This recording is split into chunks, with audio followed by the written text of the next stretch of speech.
23 मार्च 2024 जो विषय तमाम ही दुखद है। अज जो विषय पांजे शहीद हेमू कालानी जो बलिदान दिवस है। 23 मार्च 2024 चेता न पांजा जेके शहीद छा इन्हनि जूं गाथाऊं पांजे ॿारनि खे ॼाण आहे, छा पंहिंजे समाज में इन जी ॼाण आहे कंहिंखे न। तमाम ही घटि ही भी जेकी ॼाण आई है इहा भी थोड़े ही वक्त पहिरीं खां मतलब 4-5 सालन में पांजे सिंधी समाज में जागृति आई है कि पांजा भी केड़ा वीरन के शहीदन जे पांजे देश ला पांजे पूरे समाज ला जेके भी रहा हुआ उहे केड़ा शहीद हेमू कालानी एड़ा मां पी धन्य जे हेड़े पुट के जन्म दिनन। हर मानू चाहिंदो है कि देशभक्ति हुजे, प्रेम हुजे, समर्पण हुजे, पर केंजी पाड़े वारे जे बार जी।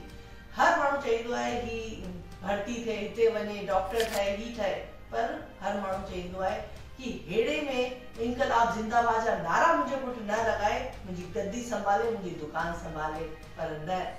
ये पिता धन्य है जिनके पिता जो नालो है पेसूमल कालानी, उहा माता धन्य है जिनजो माता जो नालो है जेठी बाई। जेके हेमू कालानी 19 साल की अवस्था में खिलंदे खिलंदे पांजा जेके हेमू कालानी चढ़ी विया फांसी ते, कंहिंजे ला करे पांजे ला करे।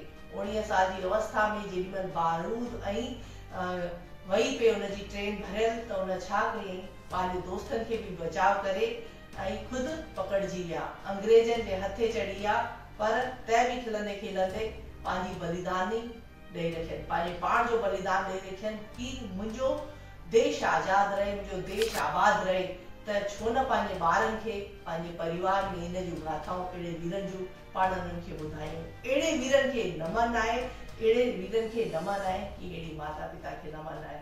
त इन ॾींहुं पाण इन जो बलिदान दिवस मल्हायूं ऐं उन्हनि खे सची श्रद्धांजलि ॾियूं। जय श्री झूलेलाल।